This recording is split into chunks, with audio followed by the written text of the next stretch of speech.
live. We're back. Hey, ladies and gentlemen, this is episode 86 of Talking Shop with the Boss and the Box. What's going on, everybody? That's right. Go ahead. Oh, good. Go ahead. Just talk. Go ahead. Well, I'm sorry. You've still got our reface screens where you get to be Hulk Hogan and I get to be drugged to hell. There we go. All right. See our pretty faces. So I couldn't cue. Like you know. I just couldn't cue like Brandon said. Welcome to episode 86 of Talking Shop with the Boss and the Box. Get out of here! Come over here! I am one half of your humble heavyweight co-host duo, the handsome Box. That is one word, capital L, capital B. Thank you very much. Joined as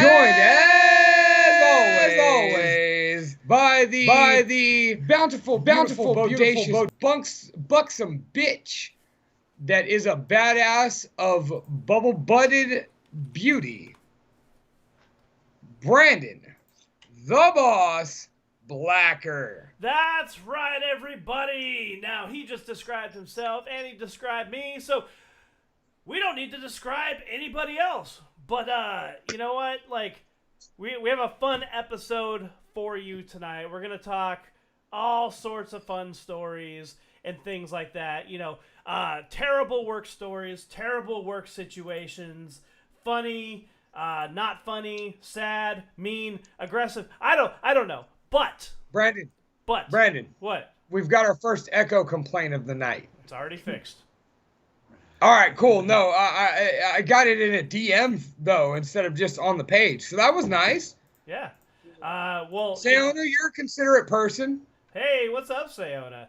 Hey, what's up, Sayona? Hey. You know, in tonight's episode, like, you know, we're going to talk about, like, work stories and all that cool stuff. But in order to, you know, make money, you kind of have to have a job.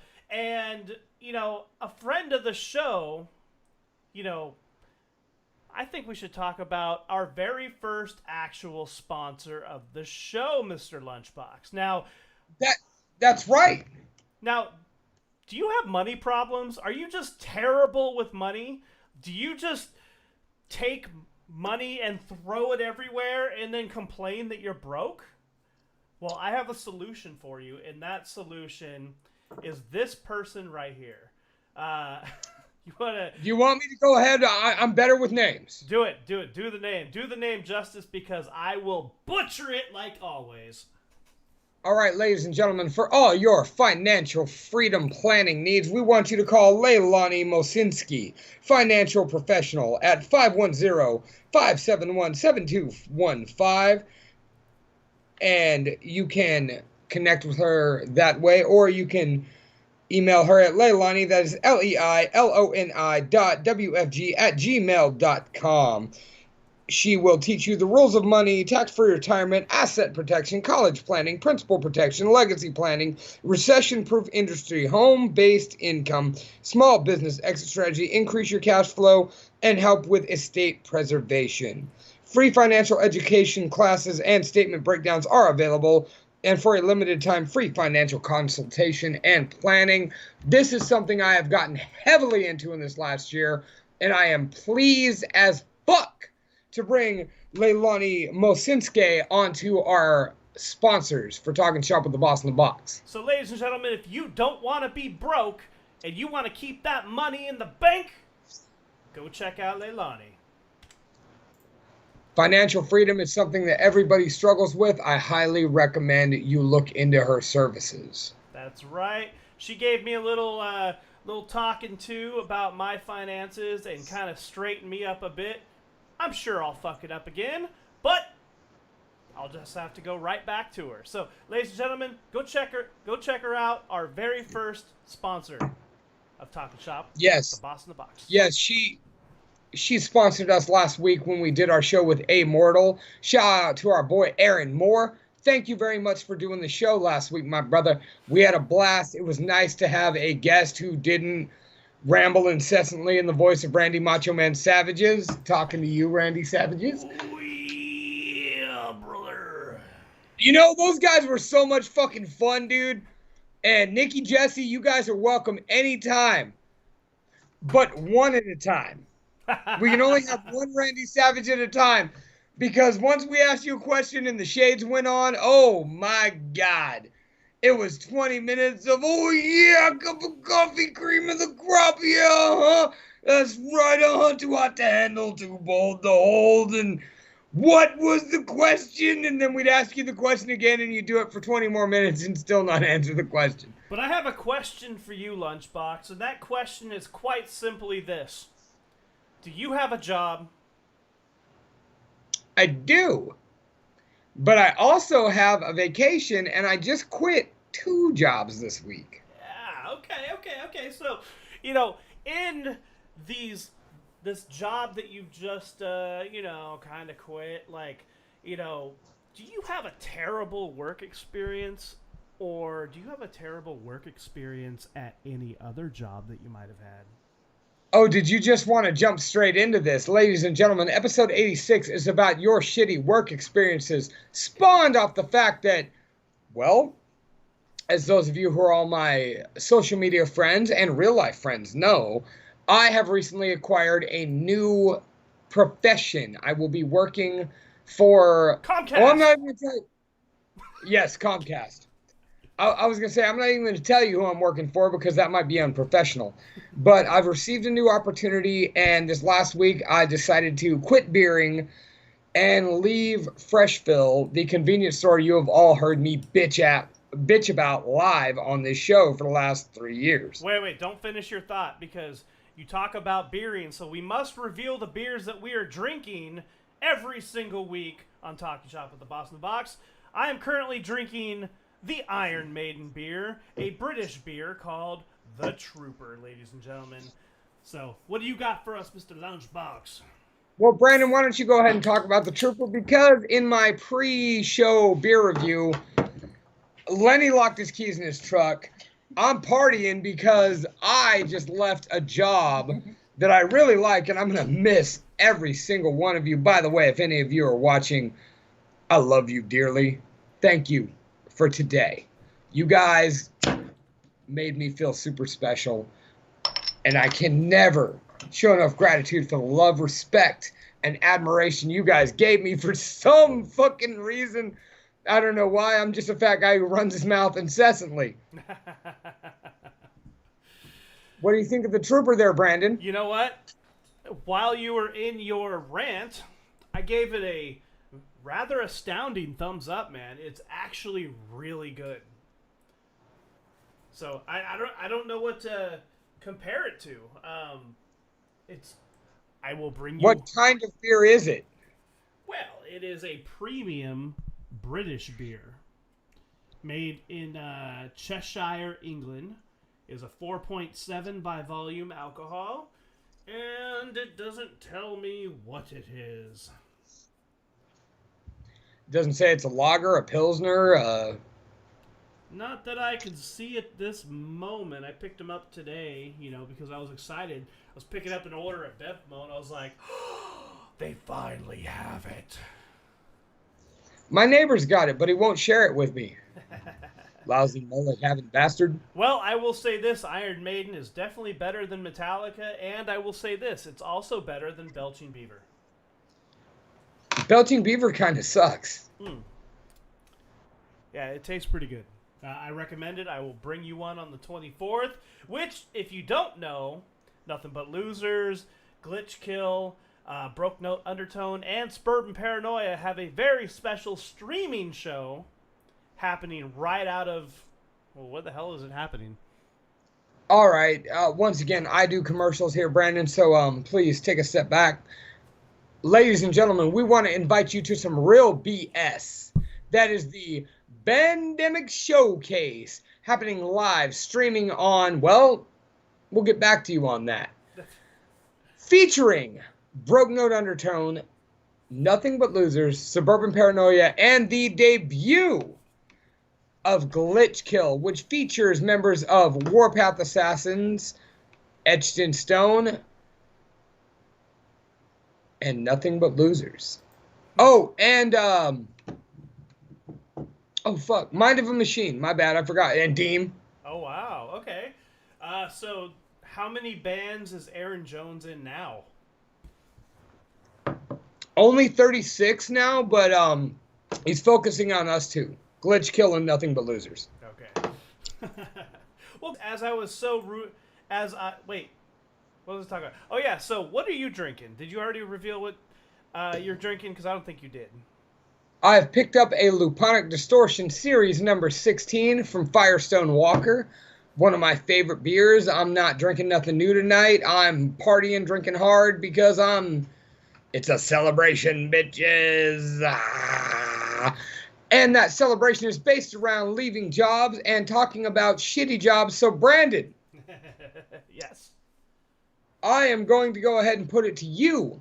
Oh. What shitty job story do you have first? Well, I don't think I've ever had shitty jobs more as I've had shitty experiences, okay? So most of my job fare out there was working with people. And not in a retail sense. I've been a caregiver. I've been a life coach. I've been a living skills instructor.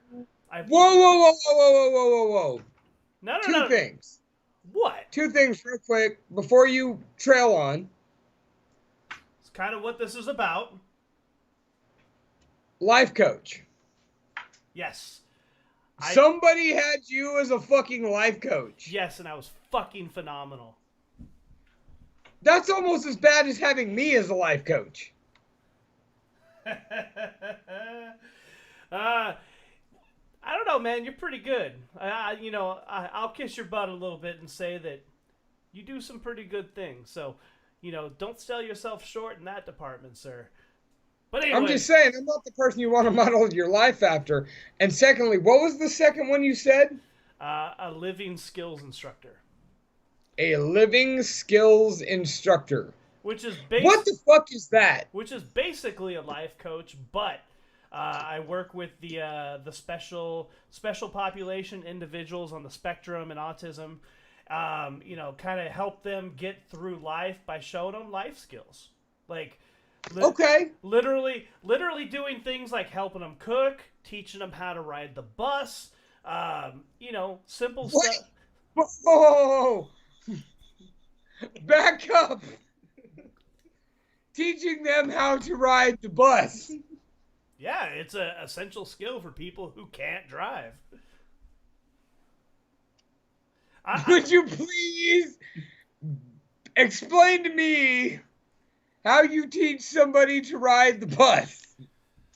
Oh my god. That's neither here nor there, man. No, that's here. That's not there. That is not neither here nor there. That is right here. All right. Please tell me what teaching somebody to ride the bus entails. Okay, quite literally, it's first you have to prep them on doing it, because remember you're talking to people who are on the spectrum. They're not, they need extra help. So you have to prep them first. You got to give them the steps. You got to, give them the steps. Like, okay, make sure you have your money. Show them where the bus stop is. Show them the schedule at what time. And then when they finally understand that part, then you go and do the physical portion and literally show them, okay, you put the coins or the money here, you get off at this stop, and you have to go on the rides with them until they're used to it to do it independently. Okay. So it's literally you're holding somebody's hand and showing them how to do skills they may not know how to do themselves, which it's very essential. Understood. Like I said, I never thought those would be put into a sentence together, teaching somebody how to ride a bus. Yeah, absolutely. And that same connotation can go to cooking, to hygiene, something as simple as what to do when you're taking a shower, okay? stuff like that. And individuals on the spectrum may not know those things, so you have to guide them on how to do those types of things. So it's rather. I admit, like I said, I admit I don't know this from the level you do. You know what I mean? So to hear this, that's kind of interesting. Yeah. Well, thank you. What does Jordan say? Music teacher for you is Jordan Harrison. Hello, Jordan. She's Hello, Jordan. I Thank you for helping prep me for Monday morning motivation. Monday evening motivation this last week. Yeah, she was actually a student of mine many years ago at a school that she went to. So I was a part-time music teacher. So, anyways, so the story that I'm gonna open up with was in the same vein as working with individuals on the spectrum. Okay, so I worked in a group home with six senior citizens who were on the spectrum, who had a wide range of physical and emotional issues. So oftentimes the job was easy, oftentimes the job was ridiculous. Okay, so on this particular day, the other habitants of the home decided to go on a field trip with the other staff members, so it was up to me to hang out with the individual whose name is Dougie. Okay, his name is Dougie. Now let me ask you: did he teach you how to Dougie? Well, I'll let you Teach you determine how that. to Dougie? Did he teach you how to Dougie? Because then all the bitches love me. Well, you know what? Like, no, he didn't teach me how to Dougie, but he made me run for my life. So, in this situation, so Dougie, he has a pretty profound autism to him, okay? And one of his things is he likes to, like, tear. So he likes to rip his clothes. In this particular case, he would like tear the threading on his mattress, so he was basically laying on springs. Things like this. Anyways, it was my job to hang out with Dougie while everyone else went on to a field trip or something. So I'm in the living room. I'm just kind of watching TV. He's doing whatever he's doing in his room. So every 15, 20 minutes, I have to go in there and check on him. And just to let you know, Dougie is usually always naked because he tears his clothes. That's his shtick. Whenever he goes to a day program, he'd usually, come back with like half ripped clothes, his, one pant leg left, half a shirt on, like, things like that, because throughout the day he's just. Anyways, He Hulk Hogan's it. Oh yeah, absolutely. So. So you're saying he's a real American? He's a Dougie, real American. So I go in there and I check up on him every 15, 20 minutes. But in these 15, 20 minutes, I go in there, I check on him, and I go, hey Dougie, what's up? And he looks at me and goes, Dougie. I go, all right, cool, no problem. Kind of close the door, go back, sit down, watch TV. And another 15 minutes goes by. I go in there and I check on him. I go, what's up, Dougie? Dougie! And I look down and I realize that he's playing with himself. Okay? He's playing with himself. All right. He's having a good old rodeo of a time. And so I surprised Now, him. is he just like pulling the? Hold on. To those who don't have a penis, they might not understand what playing with yourself could mean. Like, there are levels. Like, there's, of course, jacking it. And then there's, like, doing the old fucking door spring fucking... Like, and then there's just kind of flopping your wang around because, well, you've got one. Which of these was he doing? He was doing the wang flopping, in the brief 3 seconds I looked down to see what was happening, and I quickly said, sorry. I kind of shut the door, and walked away. Another 20 minutes later, I have to come check up on him again just to make sure he's not trying to like destroy his room or whatever, because that was his tick, was he would destroy the furniture, destroy his clothes, destroy the room. He was just relatively destructive. So Okay. I go back in there. I go, "What's up, Dougie?" And I peek my head in, and all of a sudden he goes, "Dougie!" And he pops up, and the first thing I realize is he's covered in semen. And he jumps up and starts chasing me butt-ass naked around this bungalow of the house that these people live in. And I'm hopping over the couch. He's hopping over the couch. There's a naked dude covered in semen chasing me, trying to chase me down and slap me.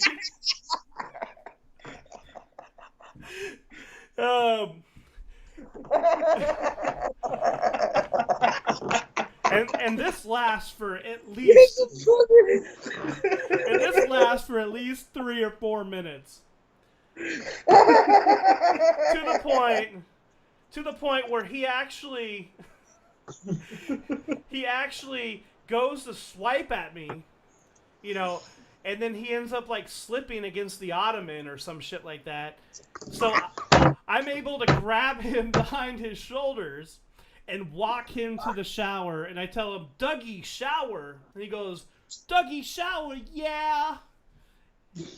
And he takes, I close the door and he takes a shower. But that was the most frightening 4 minutes of my life. Oh my god! Oh, this is fucking shit. I mean, dude, I was expecting so many ways in which the show could go. But I didn't have oh my god, dude, we started with a naked man chasing you and covered in jizz. Roll the fucking credits, dude. Like, we're never gonna beat this. I got nothing. What the fuck? Okay.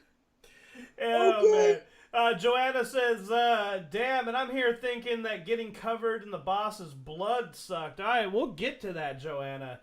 Oh my god, dude. Like, what the fuck did we just turn into? We were a wrestling podcast a year ago. Now there's dudes chasing you covered in cum. What the fuck is? Oh my I God. held it together as long as I could.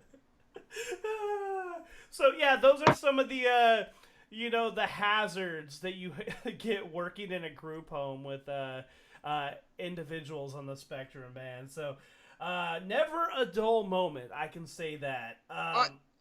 And Omar, hang on, Brandon. We have a comment from the Metal Mixtape. Yes, hello, Omar. Thank you, Omar.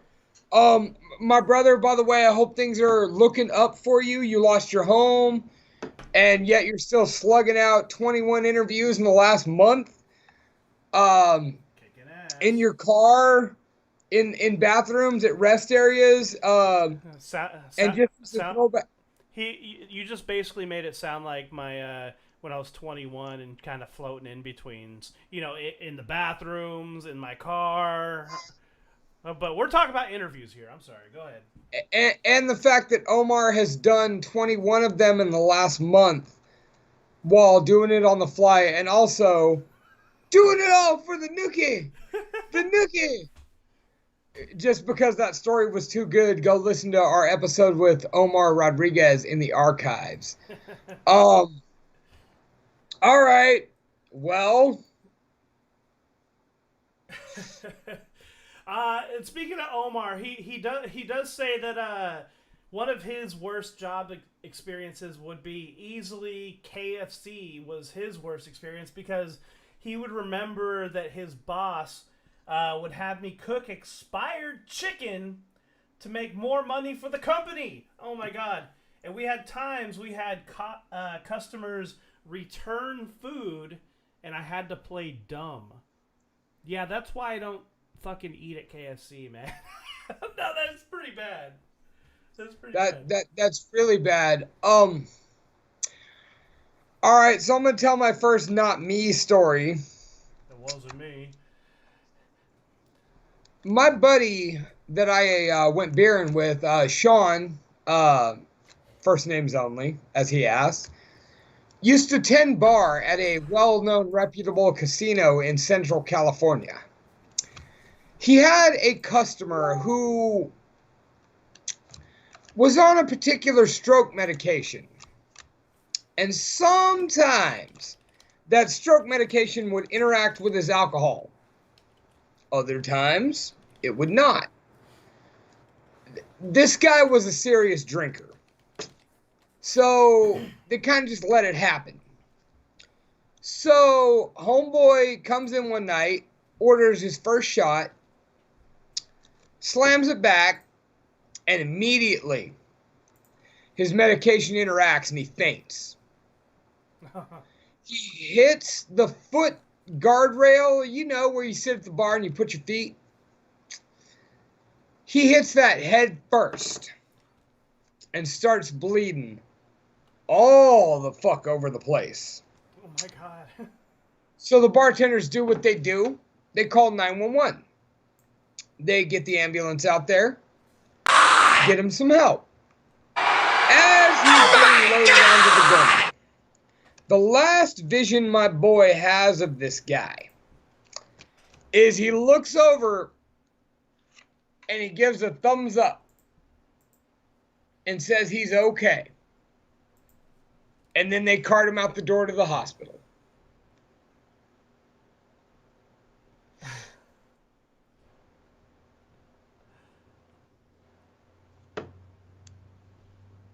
Oh, was that it?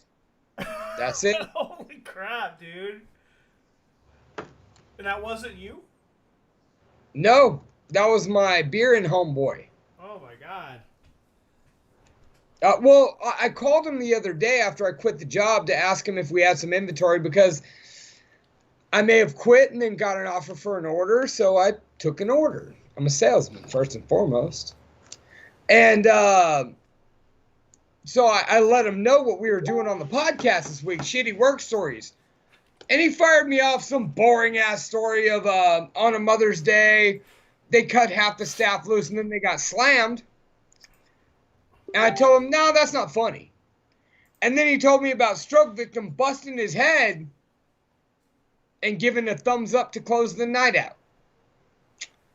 You can see why I chose which story. Yeah.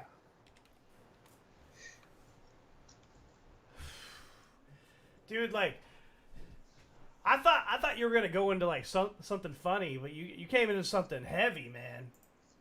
He gave the thumbs up. He's good. I'm good. All right. And he's okay. Oh man. So I'm gonna counter your. Okay, so I'm gonna counter your work story. And I'm gonna bring up a story from a friend of the show. Her name is Selena. Working title. What's up, Selena? Yes. And she has a so she does a little sex work on the side, okay? And there's nothing Good wrong for her. with that. I do sex work too. It's okay. So, you know, she told me this story earlier, and I'm going to do my best to reiterate this story. So she says that she was let's see. You know, dudes buy sessions with her to have sexting sessions, okay? And in the process of these sexting sessions, she was taking nudes. So she's on her cell phone, she's taking nudes while, you know, saying provocative shit to creepy ass dudes, probably like myself. And Whoa! Are you are you not only a content producer, you're also a customer? Not in this sense, no. But so, you know, she's sexting, she's taking selfies, and dude requested a picture of her, like, fingering her ass. Okay? And, Common request. yeah, common request, you know, just getting the hand back there and just going to town, right? So she says that she tries to take the picture with the other hand, and she ends up losing her balance on the bed and face plants and drops her phone. Meanwhile, her finger is stuck up her ass. I think I know this work entitled chick. However, sex work isn't for the weak. She literally has made dudes jerk off with like hot sauce toothpaste, kneel on the ground with rice, rice under their knees, make them crawl around, bark like dogs, that kind of thing. So I think friend of the show Joanna might know a little bit about that kind of stuff. But yeah, just the fact, like, can you imagine the image of like trying to take a selfie, just like face plant with your finger in your ass, like. How does it get stuck? How are you unable to get your finger out your butt? Like, I have never tried to jam it that far. I mean, and if that's what you're into, get down. But like, how do you get your own finger? Like, oh shit, can't get my finger out my butt. Guess I gotta go to my day job like that. Well, all intents and purposes, my friend, maybe it's a really tight butt. That is yet to be discussed. So yeah, that was one story from our resident Selena. Jordan Harrison says she has a story from her dad where she says, my dad is a truck driver and loves to fast food, and he was delivering to KFC and he had to push raw chicken in the freezer and it was bloody too and it was disgusting. Okay, so basically KFC sucks. Don't eat at KFC. Right. That's 2 KFC stories in a row. Yeah, man. So, okay, so I was chased around by a person covered in jizz. Selena gets a finger stuck up her ass. KFC is crazy and bad. So, Mr. Lunchbox, you have to have a story involving yourself, man. I got to hear one of these. So, my first real job, I worked for Burger King in Los Banos. Oh, fuck Burger King, dude. On holidays, they would send us out to the freeway store at Santa Nella because they needed extra help. Okay? As y'all may imagine, your old buddy LB is a little eccentric and may have been passed down a Santa suit from an uncle. So, I show up on Christmas Eve in a fucking Santa suit. At Burger King. That must have been hot as fuck. Luckily, once I showed up in the suit, they decided to put me up front, so I'm handing out orders, I'm running the drive-thru. Yeah. So as I'm running the drive-thru, we get like 9 cars at the same time. About the 5th one in is a guy who ordered an iced tea. Nothing more. An iced tea. From the Burger King drive-thru. He proceeds to yell and scream at me for a solid minute about how the fuck did it take 10 minutes for me to wait for an iced tea? This is nonsense, blah, blah, blah. Fuck you, fuck your mother. Just a bunch of ridiculous shit. And I take it. And then he finally goes, I want to talk to your manager. And I'm standing here in full fucking Santa gear. Hat, beard, jacket, pants and boot shots, even though he couldn't see the bottom half. And I'm just like, motherfucker, how are you going to talk to Santa Claus this way? So I look him eye to eye and I pull my little beard down and I go, speaking. And his response is, no, you're not. So I told him, you know what? Let me tell you something. You're right. You're not talking to the manager. let me get him. And I straight up pulled up. All right. Now you're talking to the manager. Please, sir, leave my drive-through. And his jaw hits his steering wheel. And he just looks at me and goes, all right, I believe you. And I kind of, my guard drops. I'm just like, why? And he goes, because only the manager would have the balls to act like that. Sorry to be a jerk. And he drives off. I love stories like that because I've been in that situation working at GameStop where I had Karens coming in before Karens were Karens, man. And they would be like, I need to speak to your manager. And I would be like, hold on a second. I would literally walk to the back room where we keep all the video game systems and shit and come back out 30 seconds later and go, hi, I'm the manager. How can I help you? And they would get fuming to the point where they would pull their hair and just fucking leave. Yeah, that's a reason why I'm not a retail manager anymore. No, dude. In retail, it's a bitch like that, dude. And speaking of bitch, I want to call on the powers that be, Mr. Lenny himself, because I think he has a story that he needs to tell us.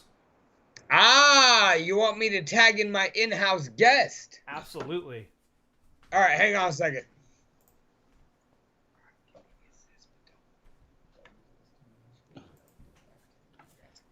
And Joanna, I would love to hear some UPS stories. Hang on. Oh. All right. Hello there. What's going on? I picked him up and brought him over. All right, yeah. So tell us a story, Tristan. So apparently something major happened to you on the job. What was that? Okay, I got hired by this company, and this was my 4th day on the job. And we were supposed to do a topo. A what? Making it. It's a topographical map. Got it. And one of the jobs we had to do out there was to dip manholes, and that's to get the flow line of the inside of the pipe of like either storm drain or sewer. Yeah. So I was in Fresno, and we were off of Clovis and Tulare Avenue. And this road is pretty busy. So I scoped around. There was cones. There was road work going off. There was 3 trucks, all at the corners with their lights on. Mm-hmm. And so me and my chainman go out to this, to the sewer, I believe. And we're scoping it out. We're looking out. We put our cones out, looking around. Everybody's going around us. We feel comfortable. My coworker's out there, topo. And get to work. And the chainman takes the elevations of the flow line. And he's down there, like at the manhole with the rod, holding it in, taking the elevations. Yeah. And all of a sudden I hear my coworker yell, "Hey lady, stop." And I look up and there's a SUV, Ford Explorer, just like right there. Like I didn't even have a second. Like, how they say where your life flashes before your eyes before you die? Yeah. Well, yeah. I didn't have that. I just looked up. I was like, I'm going to fucking die. And this car just slams right into me. Oh, my God. And, like, I guess it was from years of moshing and core that, like, I just kind of just, like, oh, gosh. And it kind of crawled to the corner. And, like, a lot of people stopped and were like, "Hey, are you okay?" I was like, "What the fuck? What the hell's going on?" You're like, "You just got hit by a fucking car." Fuck, man. Oh, my God. Like, I'm sitting there. I was in pain. I was like, my back hurt, my neck hurt, my freaking hips hurt, and I was just sitting on top of a rock, and I was just like, I don't know what the fuck to do. And then, like, the lady comes over, like, "Oh, my God, I'm so sorry. I didn't see you. Oh, my God. Oh, my God." And, like, my Marine Corps kicked in right then and there, and was just like, okay, the lady's in distress. I gotta play it cool, you know. I'm like, I'm fine, I'm cool, I'm all right, and shit, and I'm totally You just got hit not. by a fucking SUV. I'm not okay, but you know, like, so I like they teach you how, like, you take a hit and you keep going. You just got to keep going, and that's what the nurse told me at the hospital. She's like, you know what, you can't do that no more. So Next time that happens, fall on the ground and stay there. Don't get up. So, like, what kind of injuries did you actually sustain from that? Oh, she took me out for 3 months. 3 months. You're still complaining about your neck. My hips. It was mostly my hips that freaking she took out. You know, I had to go to physical therapy. That's a like real that. That's a real woman, man. She took out your hips, bro. I'm just kidding, man. Yeah, she ran up. She was just like, "Oh my god, I'm so sorry." And like, I was just like, my coworker was just like, "Hey, can you take all the information for me? Because I don't want to do shit right now." This was the 4th day on that job. Oh my god. Well, and you're still at that job today, aren't you? Yes, sir. Yeah. Well, I'm glad you're still with us, man. That's a terrible work experience, if I may say the least. Getting hit by a car. Right? I think that, in a way, beats you getting chased by a jizz-covered man. Absolutely. I mean, not that I'm suggesting that it happens, but I would rather get chased by a jizz-covered man than hit by a car. Oh yeah. Yeah. Yeah. All right. Give me my seat back. All right, so before we move on, because Mr. Vanek wants to come on and tell us a story, but before we do that, are we gonna tag in our brother? Well,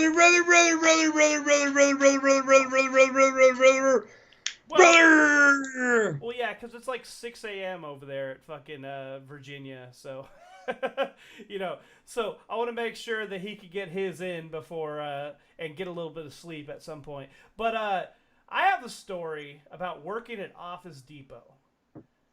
Now, this isn't the worst thing in the world, but it was peculiar to say the least. Okay, so number one, working at Office Depot was a terrible experience altogether.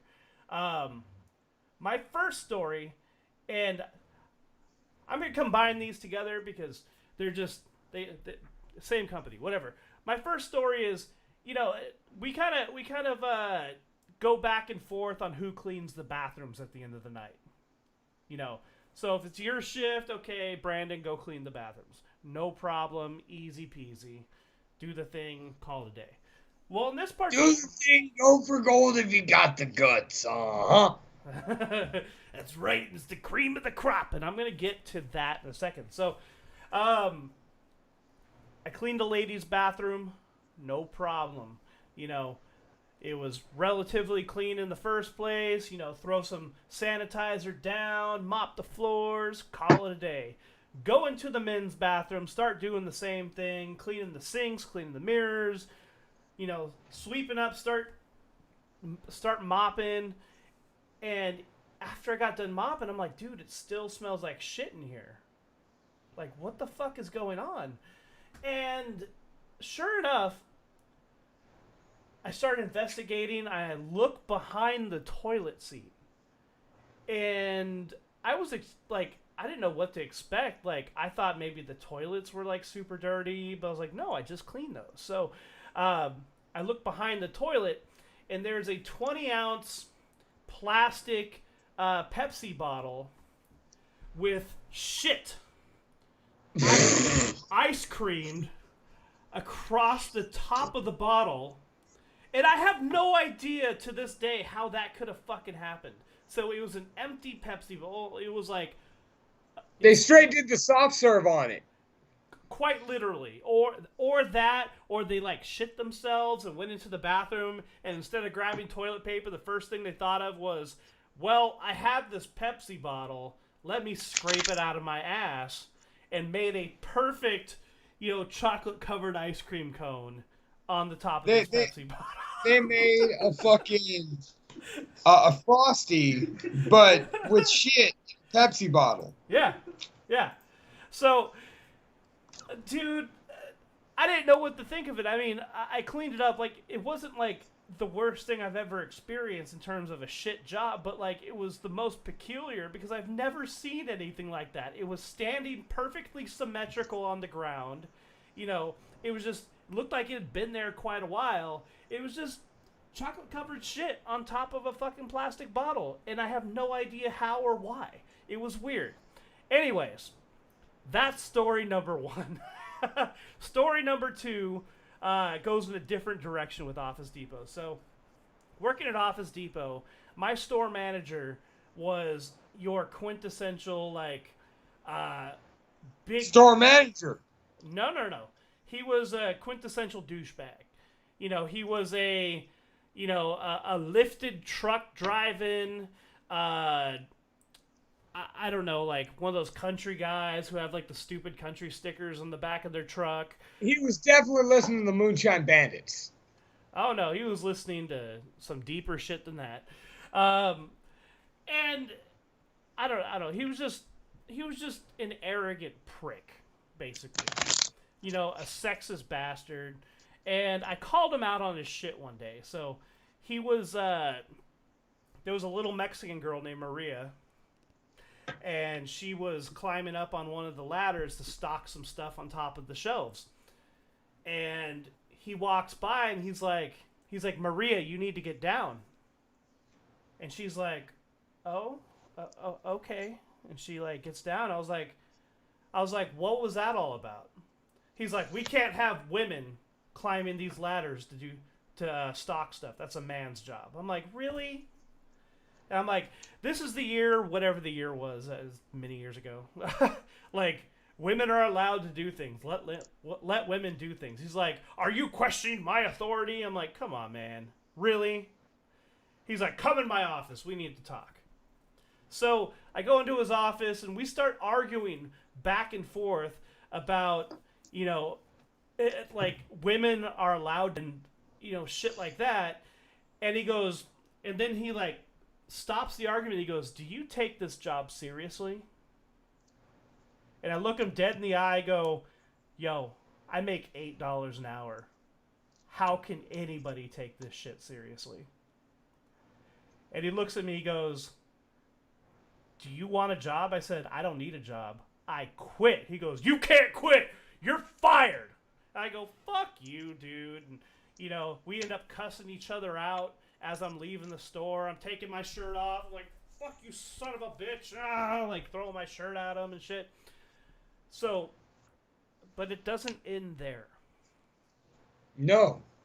So, as I leave the store, I go home. I tell my mom, I'm like, look, I quit Office Depot. Fuck that place. Told her what happened. She's well, okay. I mean, you didn't have to quit, but okay. Sure enough, 3 hours later, the cops show up at my door. What? And they go, we have a report from, I don't even remember what that guy's name is. We have a report from so-and-so that you keyed his truck and caused substantial damage to his truck. And I'm like, I didn't do shit. I don't know what the fuck you're talking about. It was like, well, we have security footage. And again, I looked the cops dead in the eye. I said, go ahead and grab the security footage and bring it back to me. They go, okay, well, have a good day. We'll report back, if there's any wrongdoing. I'm like, yeah. Mm-hmm. Never heard from them ever since. But the fact of the matter... Still? But the fact of the matter was, yeah, I keyed that motherfucker's truck. No shit. You actually keyed the motherfucker's truck. Yes, I did. I was a spiteful young adult. I was all of but like 20, 21 years old at this point. And yeah, man, I tested fate and in this situation, I won. And I collected unemployment. So you keyed that motherfucker's truck. I did, because he was a fucking douchebag. He was a sexist asshole, and he didn't deserve to, be in the role that he was in. He was just mean as shit to everybody. And I would always make comments to him like, yo, like, just lighten up a little bit. And he's like, you can't talk to me this way. I'm like, okay. Like, I didn't take him seriously. And ironically enough, though, last year, my lovely, beautiful, amazing, wonderful, awesome, intelligent, smart, and creative fiance, Heather, went looking at some houses. And we looked at a house, and we're like, nah, we don't really like this house. And as we're, like, walking out, the big picture on the realtor board was him. He became a realtor. Realtor. Realtor. Real. Tor. Skeletor. Yeah. I don't want to feel good. I want to feel evil.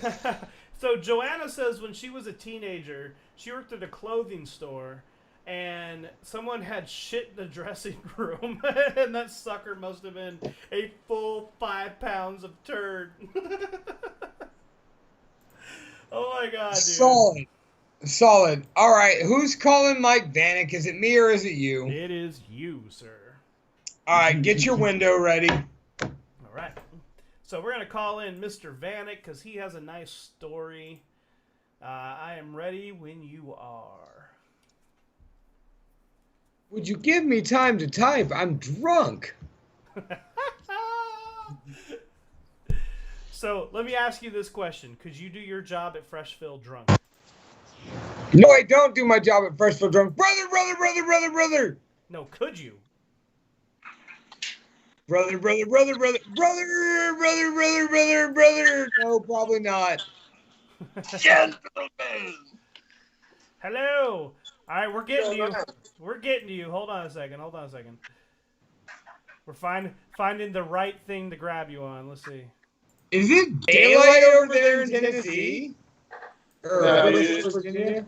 It's like 2 or 3:30 in the morning. 2:30 in the morning. All right, my friends, do we have an echo out there? If we do, let us know. We're doing this on the fly. Oh, shit. Gentlemen! Absolutely. Hey, Lunchbox, why don't you move over a little bit, will you? I gotta do everything. There you go. So, Mr. Vanek, Yes. I believe you have a story involving New York City? Well, Echo. first of all, names have been changed to prevent a lawsuit, and we're not going to mention, The entity? comments spoken by Mike Vanek do not necessarily represent the views represented on Talking Shop with the Boss in the Box. And all of what I'm about to say allegedly happened. Allegedly. All right, give it to us, Mike. So, I'm going to do this quickly because there's a lot to go over. 3 years ago today, this happened. I used to work for these people, and I was on tour with a band. And we were in upstate New York with one of Davey's favorite bands of all time. Okay. And Magic Ninja, what? Magic Ninja, what? What? Anyways. What? Anyways, so we were on tour, and we had 2 shows booked in Canada. And I went and got my passport and did everything I had to do. And on our day off, we were going to go into Canada, have lunch, test our passports. And we get to the Canadian border, and one of the guys in the band looks at this lady in customs and says, "Oh, we're in a band, and we came to Canada to have lunch today to check our passports. We got a couple shows coming up. You know, we're in this band here." And so this lady looks at us and says, "Oh, you're all in a band?" We're like, yeah. And so, "Oh, you're going to have to come with me." And she takes all our passports and leads us to this room where we sat for 6 hours. And they stuck a drug dog on us, and he beelined to my jacket. And I wonder why. Yeah, anybody that knows me knows I'm the biggest fucking pothead in the whole fucking world. So, dog beelines it to my jacket. They search us. You know, they found out something was wrong with one of us, and we had somebody else with us. And, you know, basically those people weren't getting into Canada. And they looked over and they said, "Okay, well, you know, you guys can go in and go shopping, get some food, whatever. But these guys have to come with us." Fuck. And they took our passports and they gave them back to us. They didn't stamp them. And, you know, we went into Canada for roughly 30 minutes. I had poutine, which is French fries and gravy with cheese curds all over it. Yum. Yeah, it wasn't bad, dude. It was hella good. Bought my kid and bought Ida t-shirts from Canada, and then went back. Here's where it gets cool. Well, not cool for me, but this is part of the story that happened 3 years ago today, that motherfucker. So anyways, we had a few days off because we couldn't get into Canada. And we ended up going to New York City. And a long, boring day in New York City because I didn't have no data on my phone, so I couldn't go off and be by myself. I wanted to go see Jimmy Fallon and go to 30 Rock and, you know, have food. Stuff. Yeah, dude, you know, I wanted to go to the punk rock bars and, you know, but I didn't get to. The only cool part is I got to go to the park where they beat that dude with a skateboard and kids. Oh, yeah. Yeah. So I just that was the only cool part about being in New York City. So anyways, the dude that I was with, Johnny Mohawk, he fucking decided I need a drink. I need another drink. I need another drink. Well, pretty soon it was, okay, well, I know a guy that works at a bar in Times Square, and we need to go see him. Well, I thought I was getting a steak dinner, but a steak dinner turned into a Snow White dinner, if you know what I mean. So And, you're saying that you were told to go get some snow. Hold on. So we ended up trucking all the way across New York City back to Times Square. And we go to this Irish bar. And dude starts talking to this dude and finds out the guy we walked all the way across New York City to go see wasn't there. And then I find out we're getting below. And I wanted my fucking steak dinner in New York City, dude. Me too. I was pissed. So, you know, he starts talking to this other guy who worked at the T-Mobile store down in Times Square. And next thing I know, the guy from the band walks up to me and does one of these. That means I'm just became his babysitter.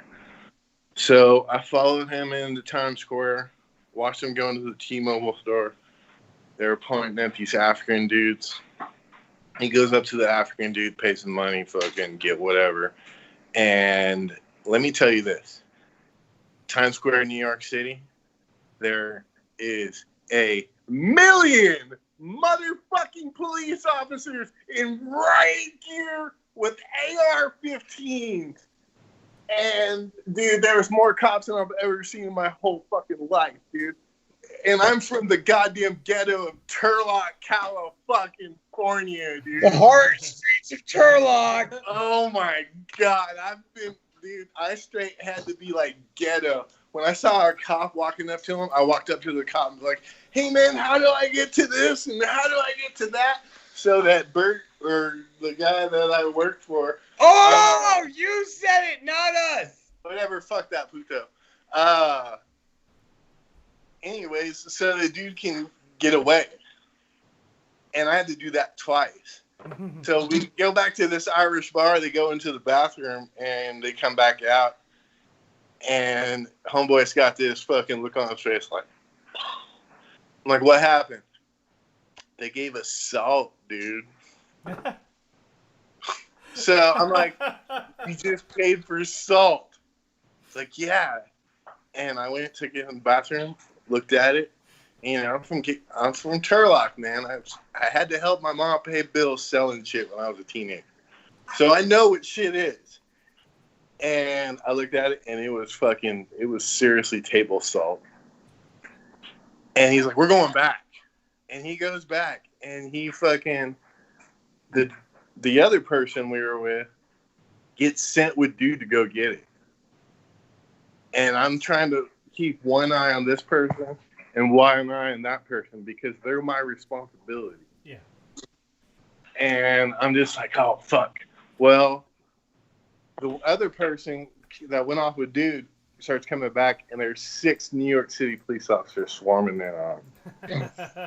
So I call them, and I'm like, hey, I don't know what you got on you, but you need to go into this store right here and get rid of it.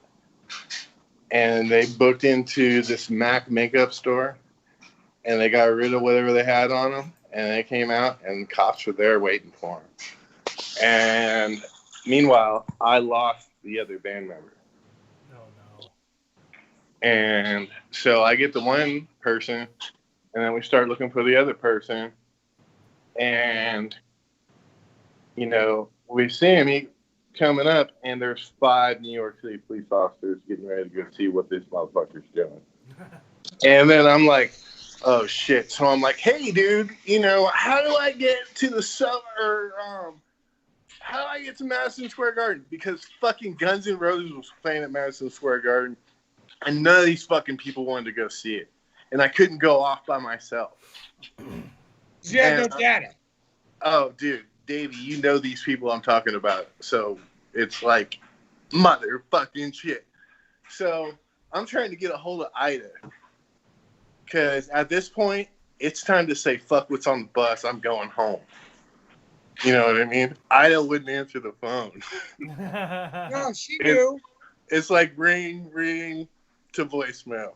Yeah. Ring, ring to voicemails. Turns out she's at the radio station with headphones on her ears. She can't hear a goddamn thing.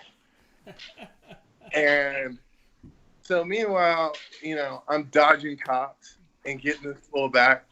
And we find him, and he comes up, man, I just had to fucking pay everything I had in my wallet for this. And the littlest bag of dope you've ever seen in your whole fucking life.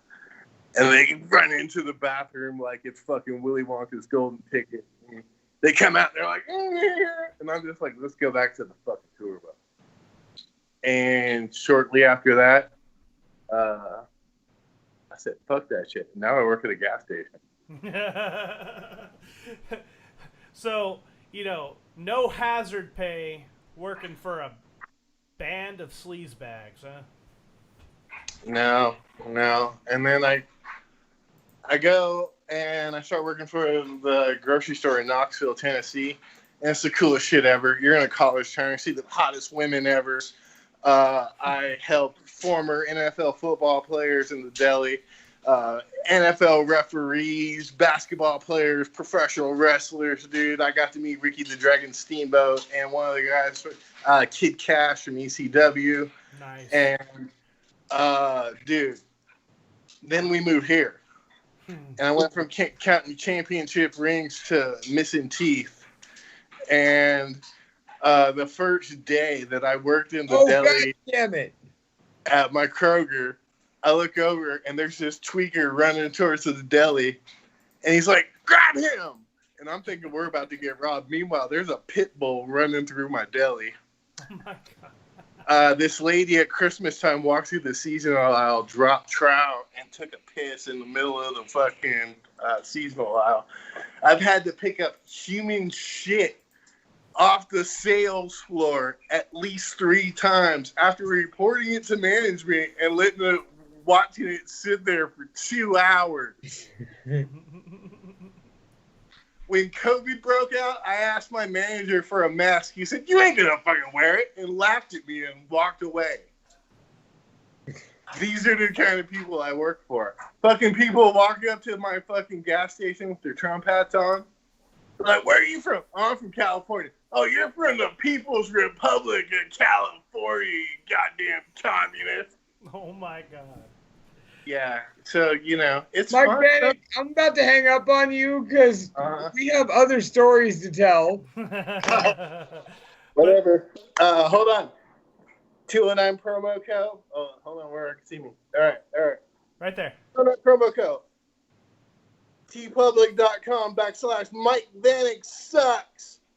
And I want that new Mike next month because I'm writing a big fat story about the 209 metal scene from 2000 to 2010. You guys suck. I'm going to send you some pictures. I got some. All right. Well, good, because Minna's going to put everything on the website. All right. Thank you, Mike. Hold on. Hey, Davey. Fuck Hemlock. Oh, you know what? All right, Brandon, no bowing out. We got a drunk post show to do tonight. All right. Let's see if he makes it. Let me get rid of this real quick. Did you hang up on Mike Vanek? No, he hung up on us. Well, shit, man. Like, it's always good to get a Mike Vanek story. I'm always happy to hear from him. And I know he has a ton of stories, and all of them don't work out very well. So, we're still... I got one. Yeah, go ahead. All right. So this is from my cousin Ronnie, who worked at the California DMV. Okay. Now, working at the DMV, you get your share of jerks. You're probably a jerk if you work at the DMV. Probably. But Ronnie's pretty cool. So anyway, she had a lady very upset about her registration costs. I mean, fuck, who knew registration was so expensive when you didn't pay for it for 3 years in a row? So, after cussing her way to the main manager of the store and getting the same answer everyone else has given her, "Sorry, bitch, you missed 3 years. Shit's expensive," she stormed away, vowing to call the governor. Okay. The manager, being the professional, said, "Have a nice day." To which the lady in question, who I have now entitled Miss Lady Bitch, responds with, "Don't tell me what to do."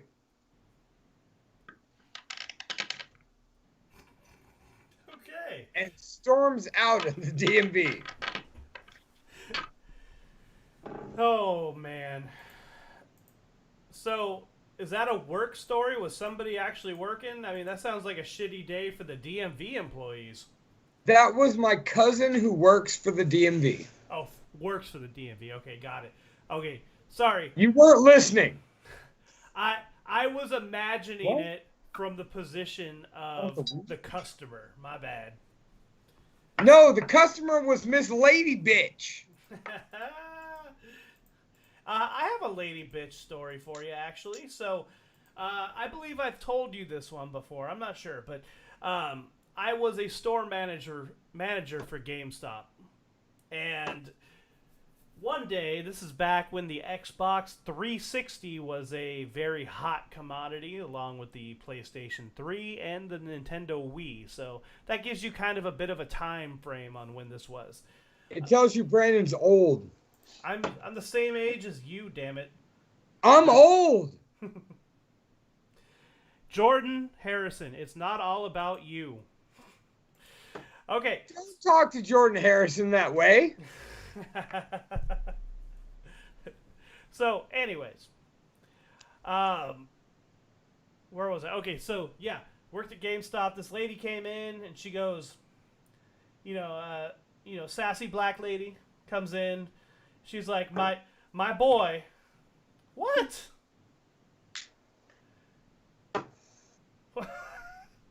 Okay. She goes, my boy is getting bad grades. I need to return this Xbox 360. And I go and I look at her, and I take the system from her, and I take the receipt, and I realize that it is a new Xbox 360. She bought it new, so the store policy is literally and clearly, if you buy a new system, you can only exchange it if it is defective. You cannot get your money back. You can't whatever. You can only get the same system if it's defective. That's the only policy that she is allowed to have with this scenario. Okay? So she comes in, tells me this whole thing, and she starts getting flustered. I go, okay, look. I tell my key holder, I said, okay, go ahead, plug the system in, test it, make sure there's not a bunch of shit on the hard drive. If there's like nothing on there, cool, maybe we can do something. And he plugs it in, he goes, hey man, there's like 60 gigs worth of saved games, music, and everything on this hard drive. It's obviously been used very well. I go, shit, okay. So I tell her, I'm like, look, this is the policy, there's nothing I can do. And she starts throwing a fit. I said, okay, I'm going to do you one better. I'm going to go in the back room. I'm going to call up my district manager and see if I can get approval to give you a refund. She goes, okay. So I go back there. I call him. He calls me a dumb shit for wasting his time. No, that's not even a lie. He's like, why are you wasting my time with this? You know what the fucking policy is. She's not allowed to return the system. Stop being a dumb shit. Hang up the phone. Tell her to take her system and go home. And I'm like, fuck me. Okay. Wow. So I go out there. I tell her, hey, I did what I could. The district manager said I can't do it. And she flips her fucking lid. Like, she slams her purse down on the counter. She starts yelling and screaming at me. She goes out. She grabs the system, the box, goes outside, gets on her cell phone. She starts yelling at somebody on the cell phone, and she's out there waiting. All of a sudden, police cars come barreling through the Walmart parking lot. Shit. Like there's an issue. Like there's an issue. The police cars come through. There's a couple officers out there talking to this lady, and the bigger officer comes in. He's like, all right, man, what happened? I literally explained. I was like, look, I'm following company policy. This is exactly what happened. And he goes, okay. So he goes back outside, tells the lady, there's nothing they can do. Take your stuff and go home. She flips the fuck out, takes the system, throws it up in the air, lands on the hood of her car, slams her purse onto the hood of the car, smacks the Xbox 360, grabs the remainments, throws them in the back seat, cussing and screaming, fuck you, you silly white boy, and drives off into the sunset as the rest of the store just kind of sits back and laughs at the hilarity of the situation. That's fucked up. Welcome to working at a GameStop in the literal ghetto. And just to say, like, just to backtrack a little, it has nothing to do with race. It's just the fact that it's a person who didn't get what they wanted and they freaked out. Period. So that was a humorous but pretty shitty day. So as a retail manager, sometimes you deal with shit. And you would know about that. You've dealt with shit before. You got any shit stories for me, sir? Ah. Well, I know you want to do a little reading because I know a friend of ours in the chat, Miss Joanna, has a nice little story for us. Actually, I was going to go with one of my own of human excrement. Okay, go for it. So, I walk into Freshville, the job I just left today. Okay. And I do a little huddle with the boss. We're only been open a few months. We still, are enthusiastic and we get in our huddles as soon as the closers get there. So I get there and he's like, okay, this is that, this is that, this is the other thing. And by the way, there is shit out there by pump number 11. And me and the 18-year-old girl who's about to leave for MEPS in the Army kind of paused. And we look at him and go, what was that last part again? Okay, so, and he repeats his whole spiel. The bathrooms could need work, coolers aren't that great, et cetera, et cetera, et cetera. And there's shit right by pump 11. Oh my God! Okay. There's shit by pump 11. Like, do you mean like poop? And his response is yes. Poop. Shit. Poop. Boom, boom. Baby made a brownie. What the fuck ever, dude? There's shit on pump 11. And so me and her both just kind of go quiet, and we're like, okay. And she opens up and goes, human or dog? To which the owner of the store pauses and goes, I'm hoping dog. Oh, no. Oh, Okay. no. Okay. So I head out there, right? This shit, this excrement, this bowel movement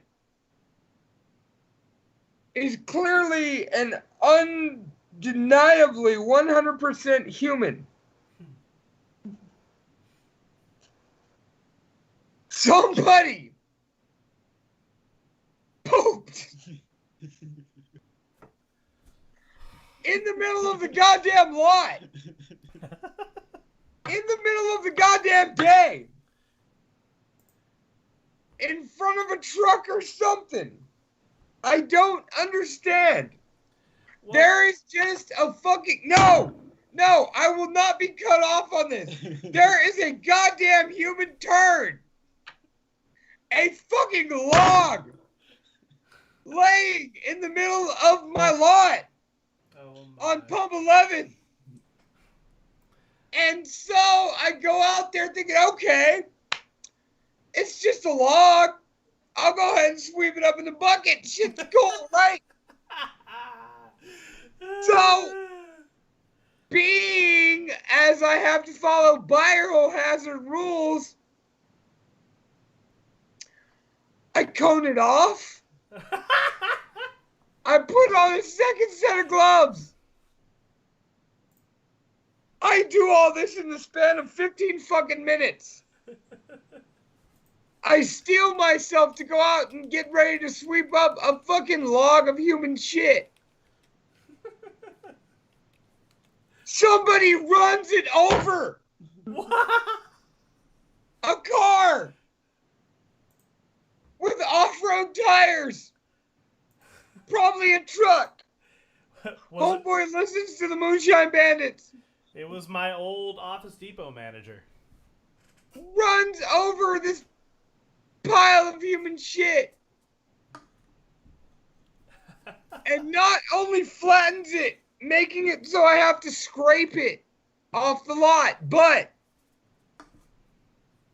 they drag it with every single rotation of their tire, leaving a small trail of breadcrumbs made of shit. Oh my god. Shit! So, I have to take what cleaning chemicals are available to me at the time, which aren't much. A mop and a squeegee. And find a way to splash this human shit into a pile up against the curb so I can sweep it up. Oh god. Oh, dude. Like, I have to agree with Mr. Vanek. You know, Mike said, you know, it's, dude, picking up shit isn't that big of a deal, but man, you made it. It was everywhere. You made it colorful, and I love it. It was all over my fucking lot. How big was this turd? It was a pretty fair-sized turd, but I figured with the broom bucket and a pair of gloves and, you know, a little bleach, it wouldn't be so bad. And then this small dick, 5-finger death punch listening motherfucker ran over it. Dude, I've literally seen motherfuckers walk the streets of San Francisco, drop trowel for 30 seconds, pull their pants back up, and just keep going like nothing ever happened. Good for them. I hope they have people trained to clean up shit, because I was not. Okay, so I think we have time for one more story. And it's going to be hard to top all of these awesome stories. So, but this is about shitty work situations. So, would you like to do Miss Joanne's story? Or should we save that for a part 2? No. I got this. Okay. Okay. So Miss Joanne, Mistress J, she was a union shop steward for 16 of the 21 years that she has been with the company of UPS. UPS. About 10 years ago, she gets called into the office to monitor a potential disciplinary meeting between a manager and an employee suspected of being really out of it, on drugs as it were. The manager in charge of the meeting is all of a 5'0" tiny Asian lady. The employee in question, a strapping young lad of 6'6", built like a brick shite house. It's a cramped office we're in, and there's a couch, a supervisor, and there's a bunch of supervisors in the next little cubicle over. We'll get there. So, manager starts off, the little Asian manager starts off by saying who Joanne is and what she does as a representative for the union. She's an advocate for the employees. Then she starts in on why she's called the employee in. He goes apeshit. Punches the manager, knocking her out cold and busting the shit out of her jaw. Oh my God. I catch her before she hits the floor and I'm quickly covered in blood. The dude is about to sock me next when the 3 other supervisors in the other room rush out. One grabs me and the manager, hauling us into the office, locking the door. The other 2 take on the 6'6" employee. One of the supervisors was a former bouncer, manages to get him under control. Meanwhile, in the office, our resident Joke Smith, the Kiwi Lady J, is in the office calling 911, administering first aid to the poor manager who just got jaw-jacked. The supervisor who pulled him away is standing by the door in case bullets fly. He's willing to take bullets for them. Cops and ambulance show up and the dude is hauled away. The manager was whisked into surgery for her jaw. She's quite a biohazard because, well, Joe is quite the biohazard because she has blood all over her. She gives a statement to the police and then she's sent home, well, because she's covered in blood. Turns out, the 6'6" monster was on one hell of a meth bender, and when he sobered up, was told what happened and why he was in jail. He immediately pled guilty and accepted all charges. Damn. What? Nothing like leaving work covered in blood, right? After a dude on a meth bender socks out your other boss. usually you're the one who wants to like sock out your boss, you know, but when someone else does it, it's kind of a weird situation.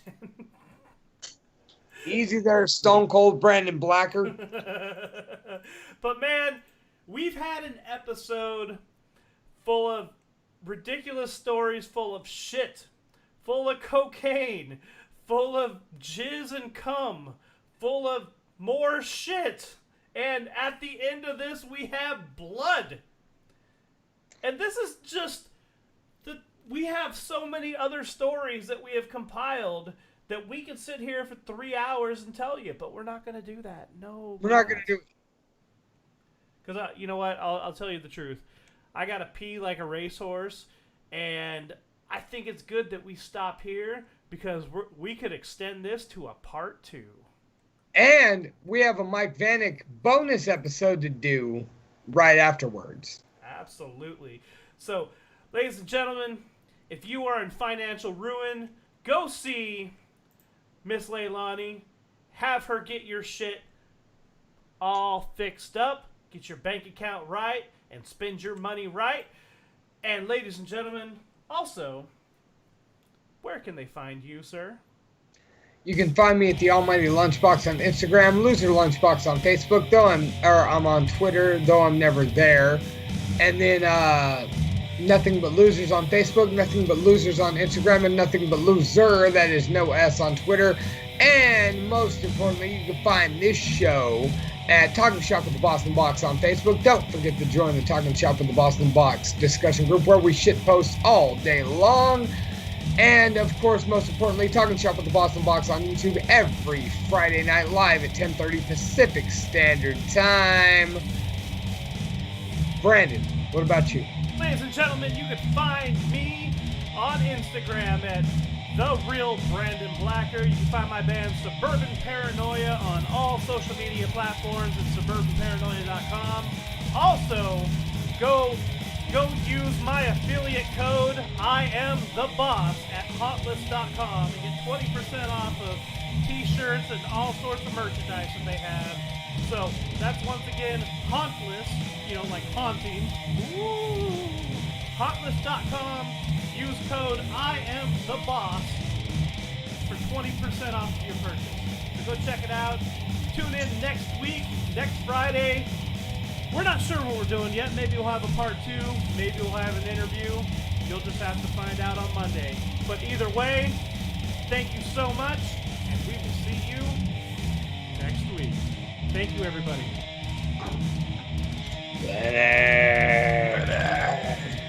And thank you to all the participants who shared their stories. Those are awesome.